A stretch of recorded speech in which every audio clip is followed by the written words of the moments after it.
Shalom Bapak Ibu Saudaraku yang dikasihi dalam kasih Tuhan. Kembali kita masuk di dalam ibadah kita pada pagi hari ini. Meskipun secara online tetapi kita percaya bahwa Tuhan Yesus senantiasa menyatukan hati kita. Dimanapun Bapak Ibu Saudara berada, tetapi kita boleh tetap dengan sepenuh hati kita boleh naikkan ucapan syukur kita kepada Dia. Mari kita mau siapkan hati kita. Hari ini adalah hari Jumat Agung, di mana Tuhan Yesus sudah menyatakan kasih-Nya melalui pengorbanannya di atas kayu salib untuk menebus setiap dosa-dosa kita. Dan bila kita boleh senantiasa bersyukur kalau kita sudah diselamatkan oleh Tuhan. Biarlah setiap pujian yang akan kita naikkan hanya untuk kemuliaan nama Tuhan. Segala pujian dan syukur hanya bagi Dia. Dialah satu-satunya Allah kita. Allah yang layak menerima setiap pujian kita. Haleluya.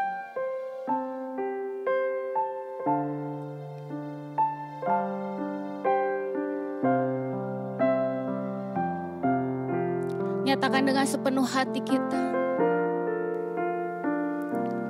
Kau Tuhan yang selamatkanku. Terima kasih Yesus. Kau Tuhan yang pulihkanku. Terima kasih.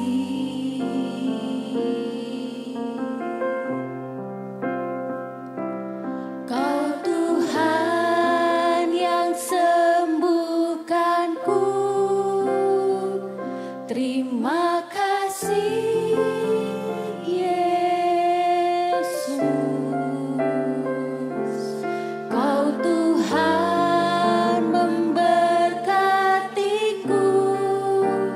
Terima kasih. Segala pujian dan syukur. Segala pujian dan syukur hanya bagimu Yesus. Dengan apakah ku balas kasih-Mu?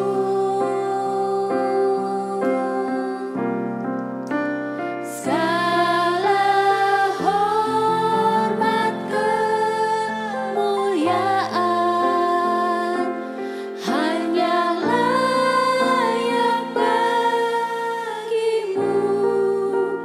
Ku sembah Yesus seumur hidupku. Katakan, Kau Tuhan yang selamatkanku. Yang selamatkanku. Kami bersyukur Tuhan, Kau yang sanggup menyelamatkan kami. Kau Tuhan yang pulihkanku. Terima kasih.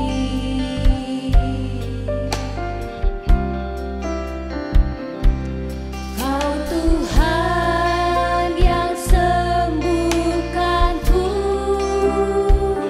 Terima kasih Yesus.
Haleluya.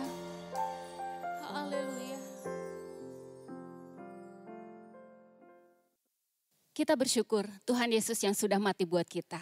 Darahnya menyucikan kita, darahnya membebaskan kita. Biarlah kita boleh tetap mengucap syukur untuk semuanya itu. Dan biarlah kita senantiasa layak bersuka cita karena kebebasan yang Tuhan berikan kepada kita. Biarlah kita mau tetap tinggikan Allah kita mau pujikan pujian ini dengan sepenuh hati kita. Sukacitaku penuh.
Begitu besar kasih Allah kepada kita.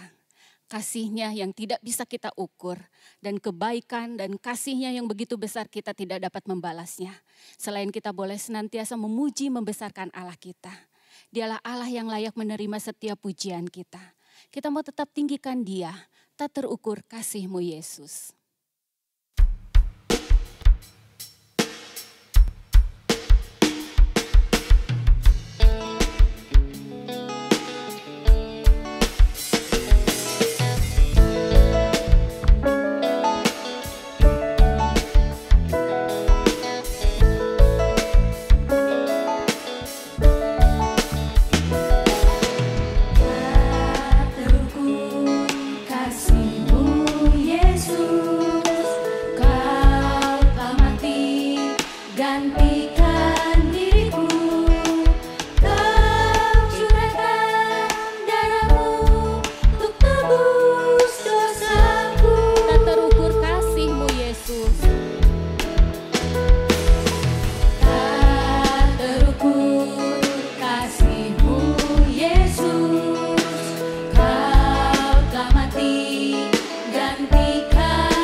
Tuhan Yesus, dialah satu-satunya Allah kita, sumber pengharapan, dan dialah satu-satunya Allah yang sanggup memberikan hidup yang baru bagi kita semua.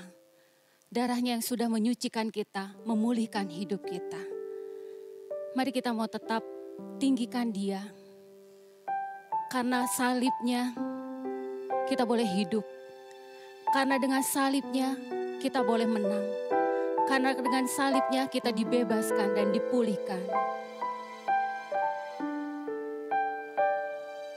Nyatakan dengan sepenuh hati kita, hanya Kau Tuhan di hidupku.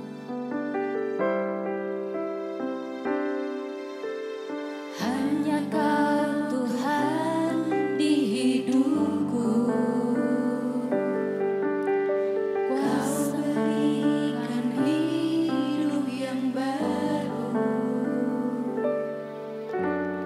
Darah-Mu menyucikan, pulihkan hatiku. Ku nyatakan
Maranatha, puji Tuhan. Bapak, Ibu, Saudara yang dikasihi oleh Tuhan Yesus, selamat bertemu kembali di dalam ibadah yang disertai dengan sakramen perjamuan kudus pada Jumat Agung ini. Sebelumnya, mari kita mohon pimpinan Roh Kudus dalam ibadah kita. Mari kita tundukkan kepala kita berdoa. Allah Bapa di dalam sorga, Bapa yang baik, Bapa yang mengasihi kami, Bapa sayang kepada kami umat-Mu, telah Engkau tebus dari cara hidup yang sia-sia, dari keberdosaan kami, melalui karya salib Kristus yang begitu agung. Kami mengucap syukur, waktu dan kesempatan kami masuk dalam ibadah Jumat Agung yang disertai dengan sakramen perjamuan kudus. Untuk kami mengenang, kami menghayati makna sengsara dan kematian Tuhan Yesus di kayu salib.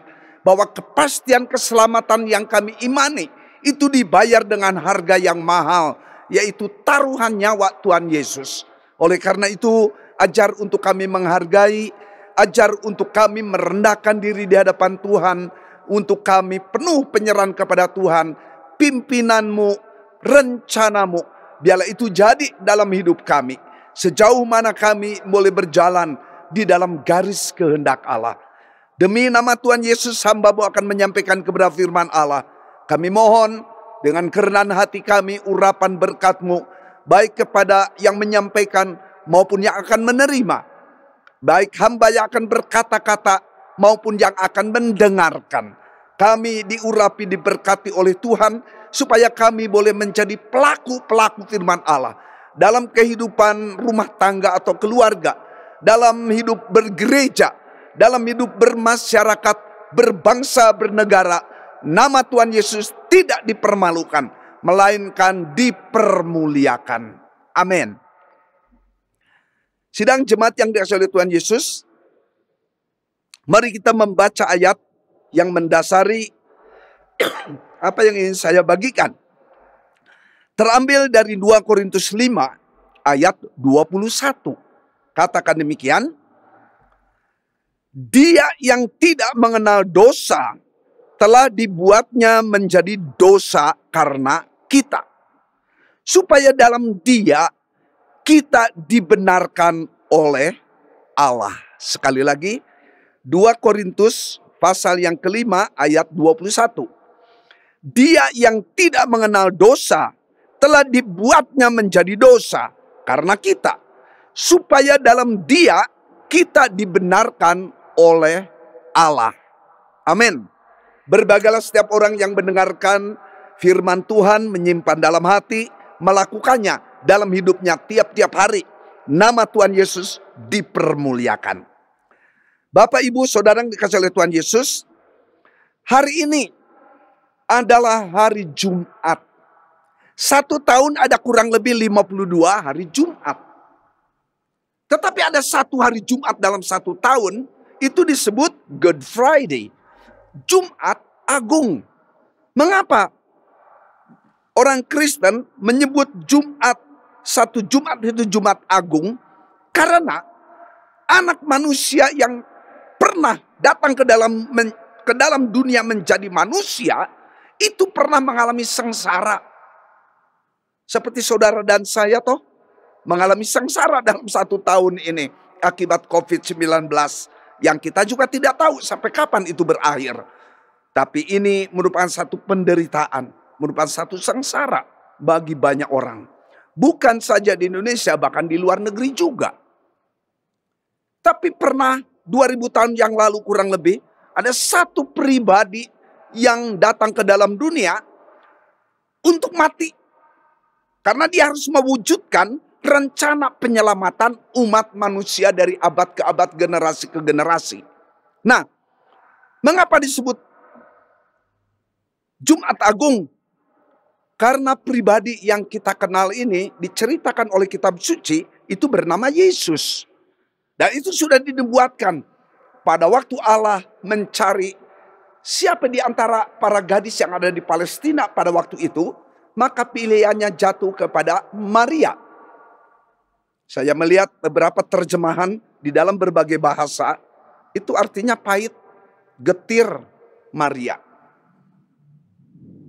Kata Maria ditafsirkan, ya ini etimologi, ya ilmu penafsiran, arti kata. Bahwa kata Maria itu berasal dari kata Mara dalam bahasa Aramaik. Artinya pahit. Ya pernah waktu kisah ribuan tahun yang lalu, berapa ribu tahun sebelum Yesus datang ke dalam dunia menjadi manusia, ada yang bernama Naomi. Waktu Naomi kembali ke kampung halaman, ribut orang yang ada di Bethlehem Yehuda. Naomi kah ini? Naomi katakan, jangan panggil aku Naomi. Naomi artinya my delightful, kegembiraanku, kesukacitaanku. Jangan panggil aku Naomi, panggil aku Mara. Nah saudara, banyak tafsiran dari kata Mara ini akhirnya muncul kata Miriam atau Maria. Mengapa hari ini disebut Jumat Agung? Karena ada satu pribadi yang bernama Yesus. Ia tidak pernah melanggar undang-undang negara. Tetapi yang dianggap subversif di dalam suasana Orde Baru. Orang-orang yang mencoba mendongkel pemerintahan Orde Baru pada waktu itu langsung dianggap subversif. Artinya berkhianat, artinya ia mau makar, menggulingkan pemerintahan yang sah. Yesus tidak pernah melanggar undang-undang negara, tapi dianggap sebagai subversif, pengkhianat.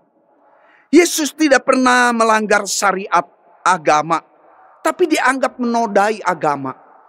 Yesus yang tidak pernah melanggar aturan hidup justru dijadikan terdakwa. Yesus yang tidak pernah melakukan dosa telah dijadikan dosa. Karena manusia itu jahat, dia dijadikan terdakwa.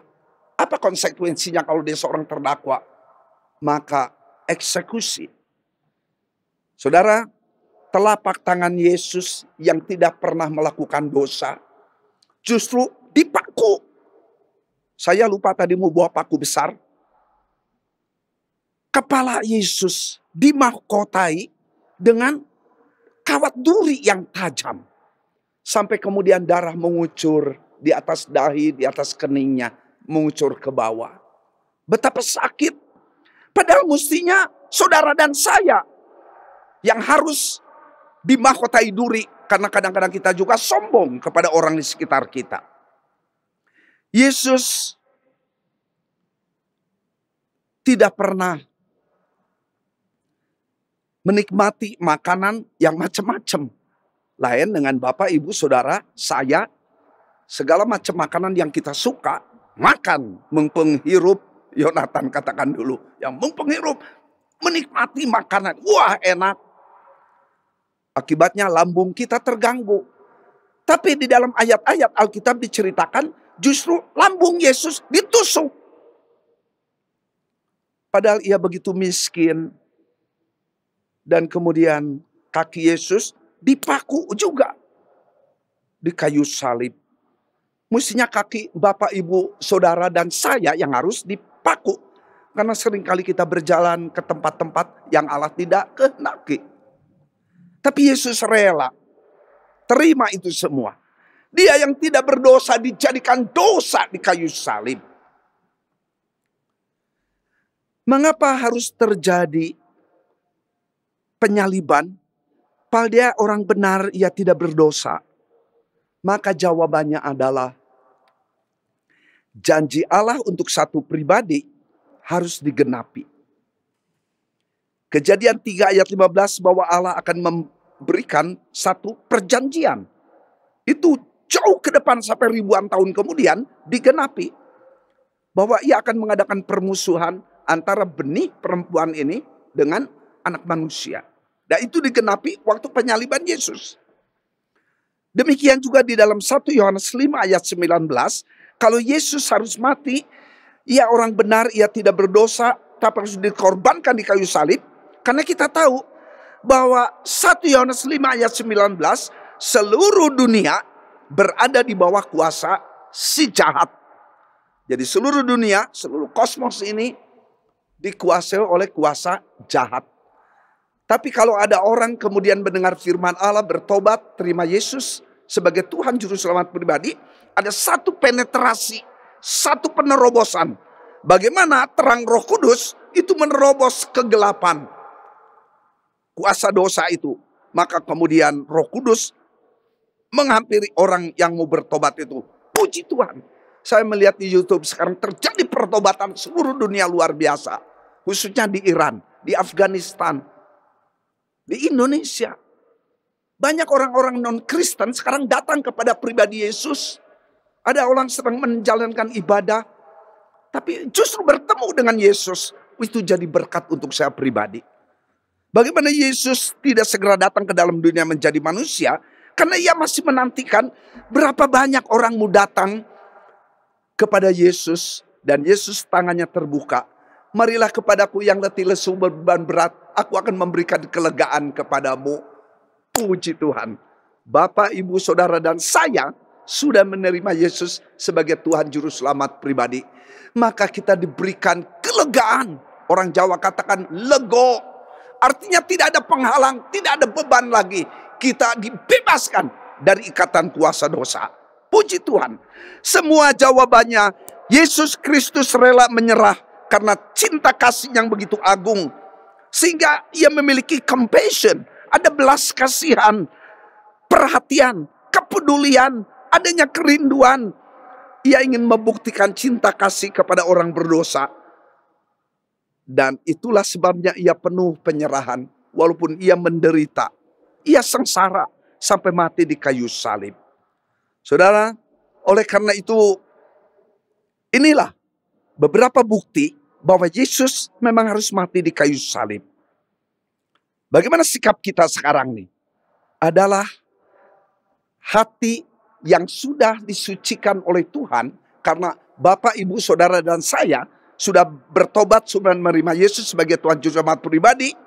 Maka hati kita ini harus bermuara kepada apa nih?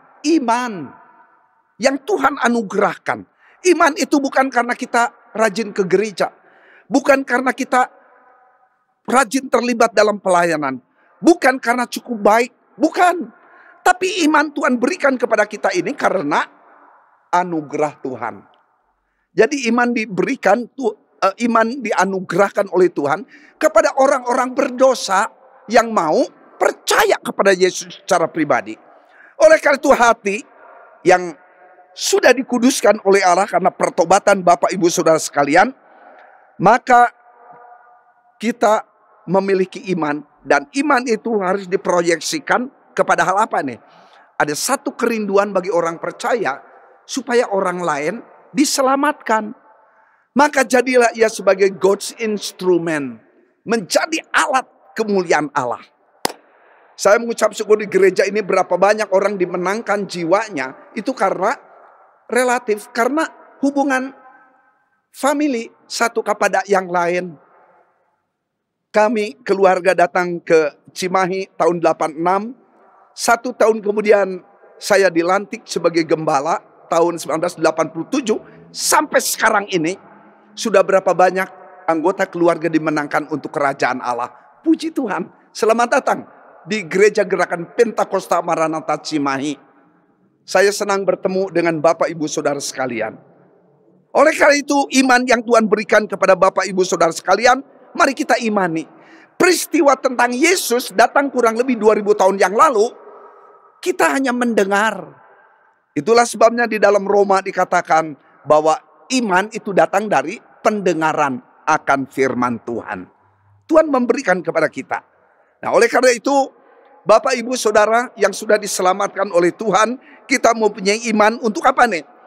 Menjadi alat Tuhan untuk mempermuliakan Dia. Maka saudara-saudara, ini menjadi visi yang Tuhan berikan. Supaya gereja yang ada di muka bumi ini, gereja yang ada di Indonesia berkembang.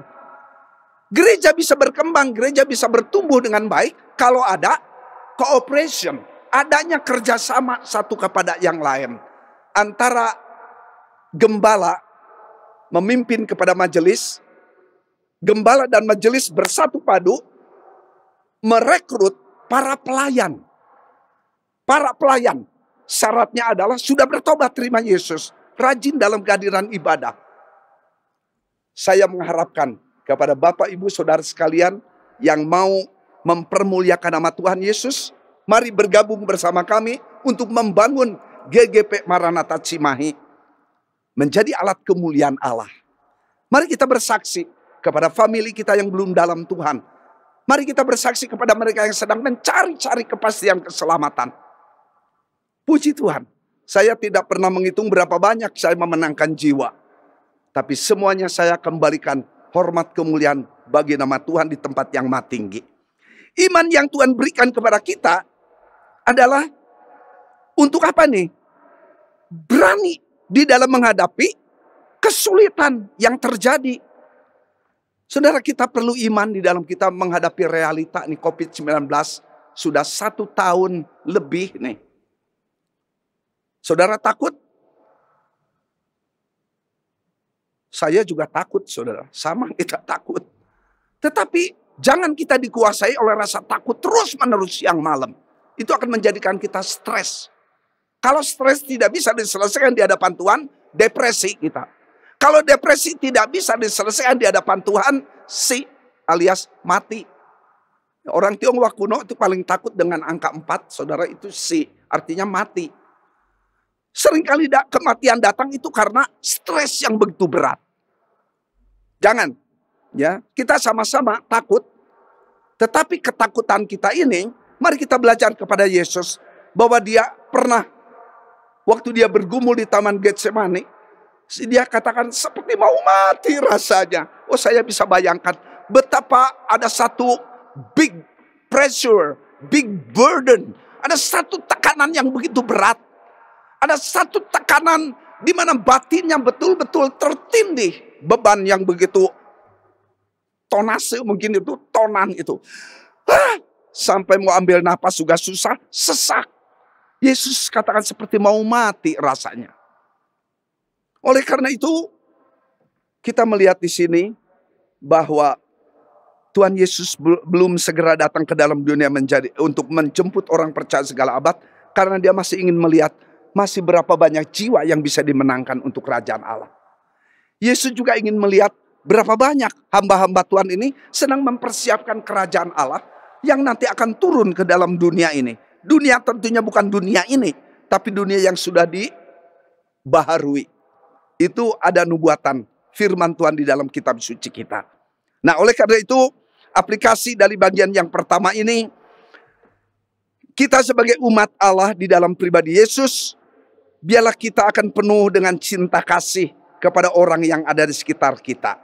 Mari kita jangan mudah diguncangkan oleh realita yang terjadi. Ya, ada orang katakan, saya merasa seolah-olah kematian itu sudah ada di ambang pintu.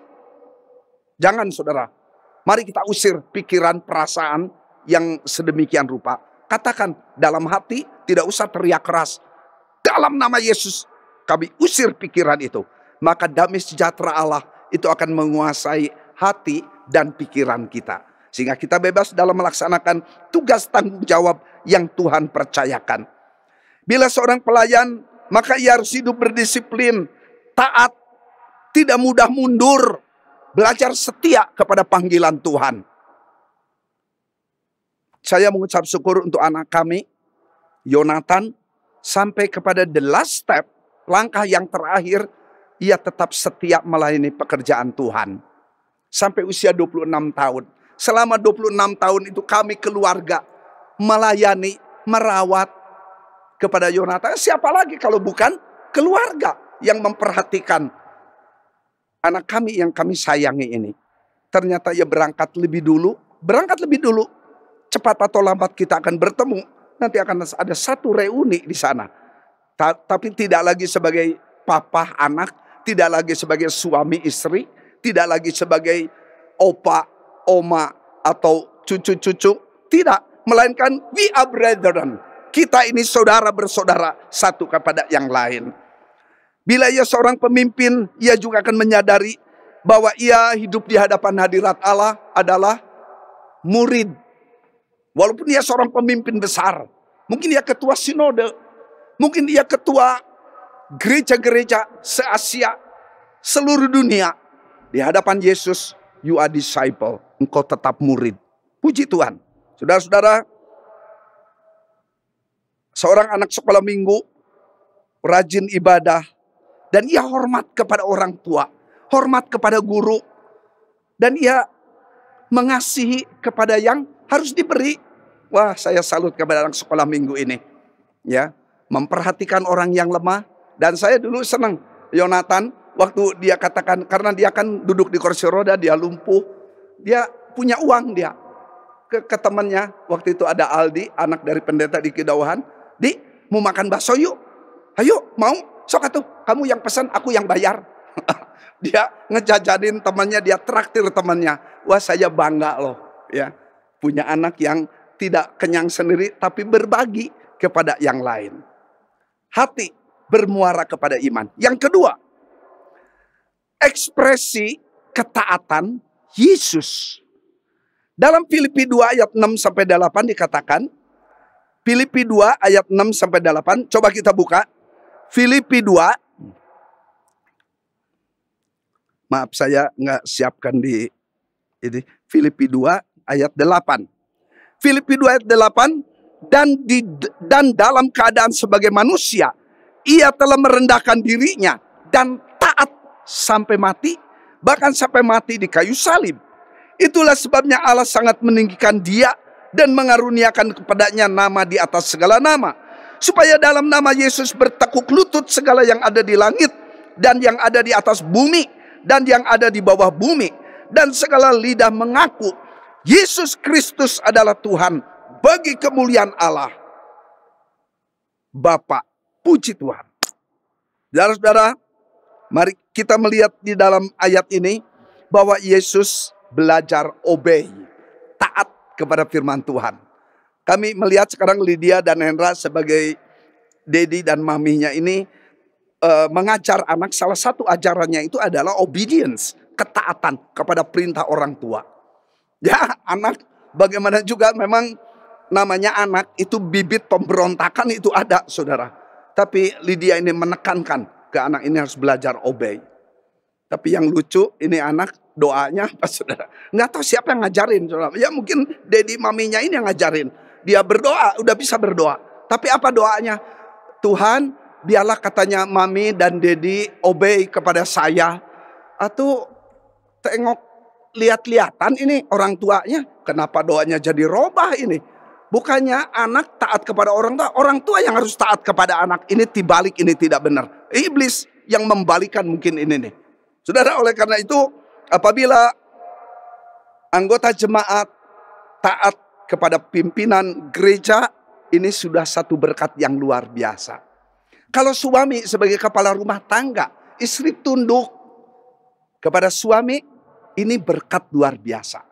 Kalau anak-anak taat kepada perintah dan menghargai orang tua, menghormati orang tua, ini berkat firman Tuhan yang diwujudkan dalam ketaatan.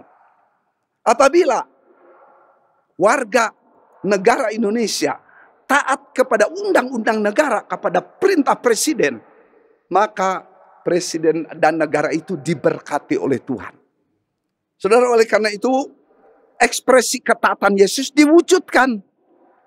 Bahwa dia waktu digantung di kayu salib, kenose, mengosongkan dirinya, tidak mempertahankan keilahiannya. Sampai ia mati di kayu salib. Saudara, di sini kita melihat Tuhan Yesus quite humble.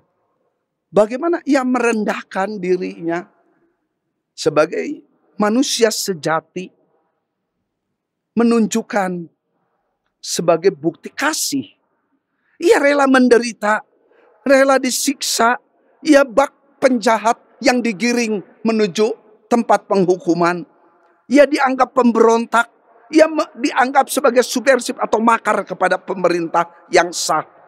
Padahal tidak semuanya itu. Yesus menyadari, the price must be paid. Ada harga yang harus dibayar. Dan ini taruhan nyawa. Tapi kembali lagi, Yesus mengekspresikan ketaatannya kepada perintah Bapa demi menyelamatkan umat manusia dari murka Allah sekali waktu.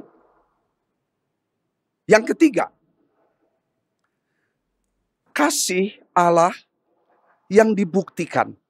Dalam Yohanes 3:16 dikatakan bahwa karena sedemikian kasih Allah kepada manusia, maka ia rela mengorbankan anaknya yang tunggal, supaya barang siapa percaya tidak binasa, melainkan beroleh hidup yang kekal. Inilah yang disebut unconditional love. Kasih yang tak bersyarat. Yang penting percaya Yesus, engkau diselamatkan. Luar biasa, ya. Tetapi sesudah kita diselamatkan, maka kita harus membuktikan ketaatan kepada perintah Tuhan. Kalau kita sudah bertobat, sudah terima Yesus, kita sebagai anggota gereja, prove it, show it, your faith. Buktikan iman percayamu. Melalui apa? Kerajinan, kesetiaan dalam kehadiran ibadah. Kalau kita sebagai pelayan di gereja, buktikan dengan kesetiaanmu melayani di gereja.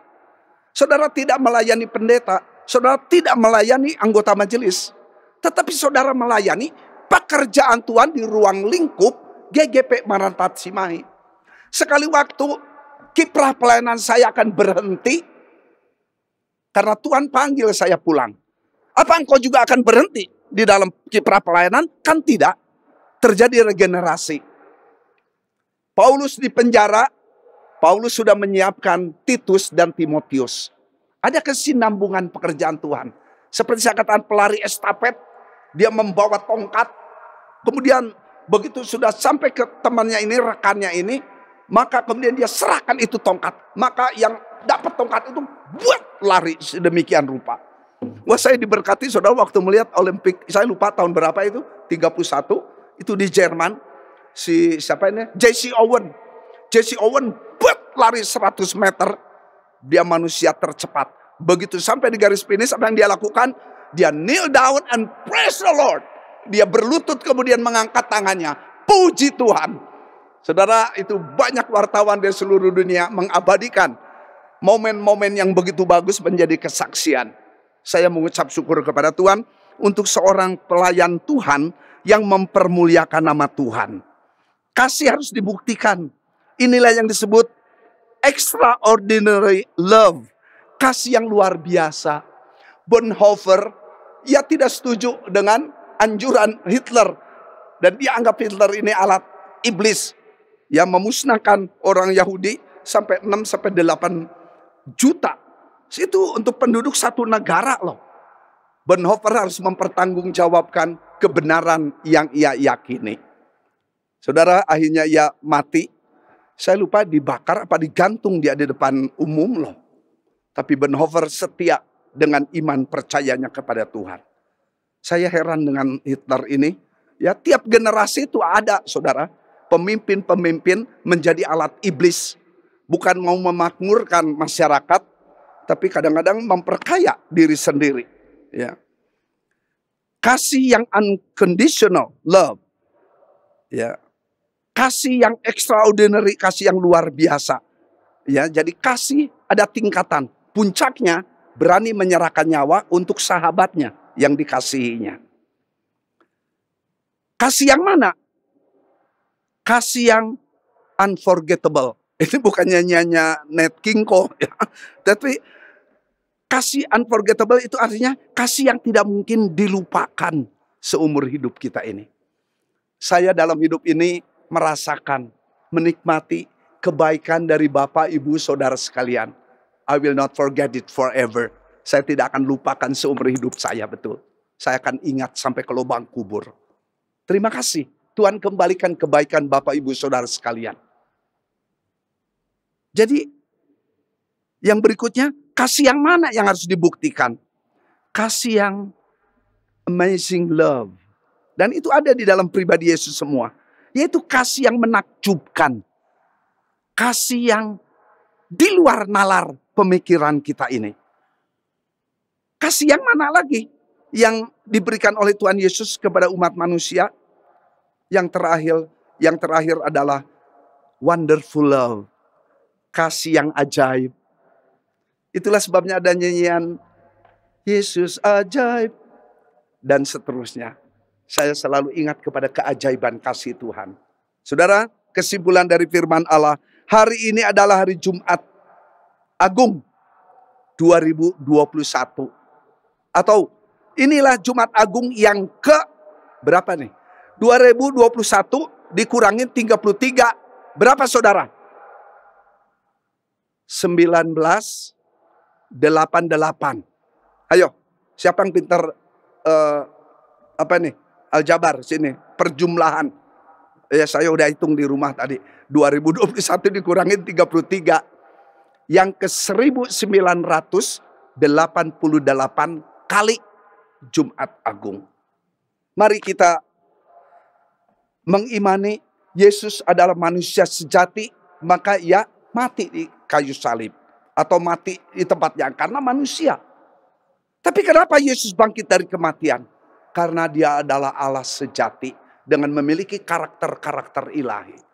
Tapi hari ini kita boleh menghayati Jumat Agung, penderitaan dan klimaksnya mati di kayu salib. Luar biasa ini kasih yang Allah anugerahkan. Yesus yang tidak berdosa dijadikan dosa karena Bapak, Ibu, Saudara dan saya juga yang lainnya sebagai manusia berdosa. Hari ini kita masuk dalam ibadah karena ini anugerah yang Tuhan berikan kepada kita sekalian. Maju terus dalam iman percaya kepada Tuhan Yesus. Amin. Mari kita akan masuk di dalam perjamuan kudus. Kita akan siapkan, Bapak, Ibu, Saudara, sudah mempersiapkan roti dan anggur. Mari kita akan melaksanakan perjamuan kudus. Saya sudah siapkan roti yang melambangkan tubuhnya dan air anggur yang melambangkan darah Tuhan Yesus. Mari kita tundukkan kepala kita berdoa.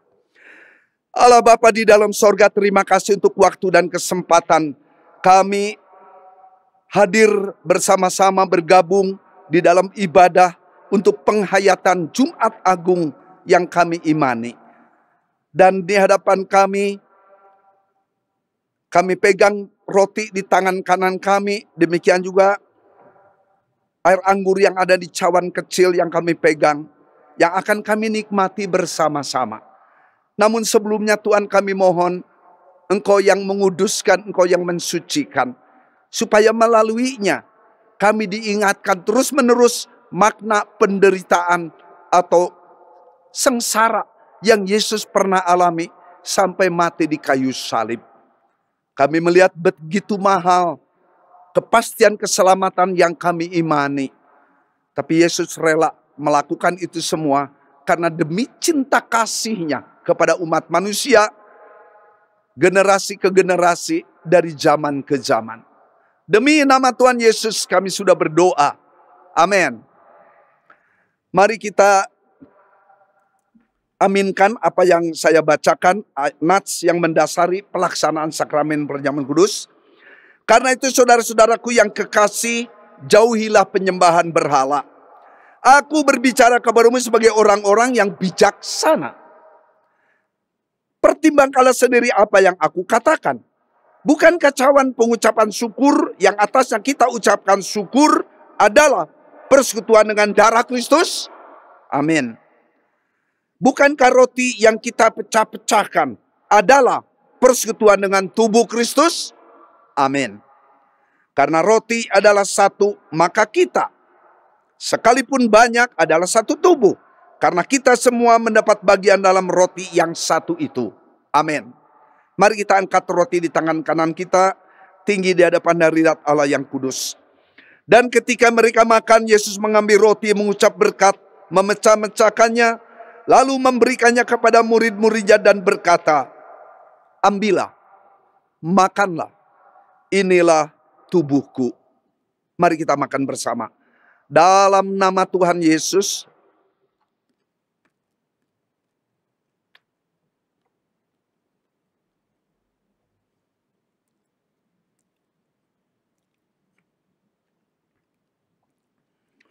Puji Tuhan, siapkan cawan anggur. Sesudah itu ia mengambil cawan, mengucap syukur, lalu memberikannya kepada mereka dan berkata, "Minumlah kamu semua dari cawan ini, sebab inilah darahku, darah perjanjian yang ditumpahkan bagi banyak orang untuk pengampunan dosa." Mari kita minum bersama. Dalam nama Tuhan Yesus.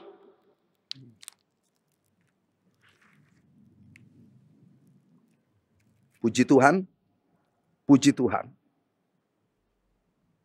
Kita angkat pujian.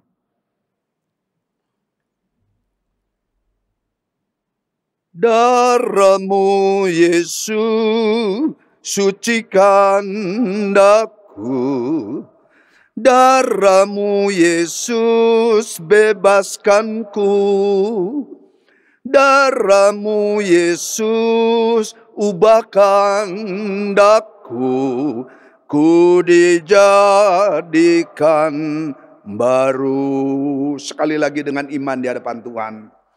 Darah-Mu Yesus sucikan daku, darah-Mu Yesus bebaskanku, darah-Mu Yesus ubahkan daku, ku dijadikan baru, ku dijadikan baru, ku dijadikan baru. Haleluya. Mari kita tundukkan kepala, kita berdoa. Allah Bapa di dalam sorga, terima kasih untuk pelaksanaan sakramen perjamuan kudus yang sudah kami nikmati. Biarlah kami terus menerus diingatkan oleh Tuhan bahwa kami sebagai umat-Mu yang telah ditebus dari cara hidup yang sia-sia kepada cara hidup yang berkenan kepada Allah. Biarlah kami mohon kepadamu dengan kerendahan hati kami, untuk kami boleh berjalan di bawah terang kebenaran firman Allah dan di bawah pimpinan Roh-Mu yang kudus, supaya kami tidak menyimpang ke kiri atau ke kanan, tapi kami belajar melaksanakan apa yang Tuhan kehendaki. Biarlah Engkau juga yang memberkati kami sekalian, supaya kami menjadi saksi-saksi Yesus Kristus yang potensial dalam pergaulan hidup sehari-hari di tengah-tengah masyarakat yang non-Kristen maupun yang seiman. Demikian juga kami dalam pekerjaan, di dalam usaha dagang, dalam bisnis, di dalam kami bergaul dengan warga masyarakat sekitar kami, maupun kami bergaul di gereja dengan saudara-saudara seiman. Kami tidak mau menjadi batu sandungan di dalam sikap, dalam perilaku, dalam tutur kata kami.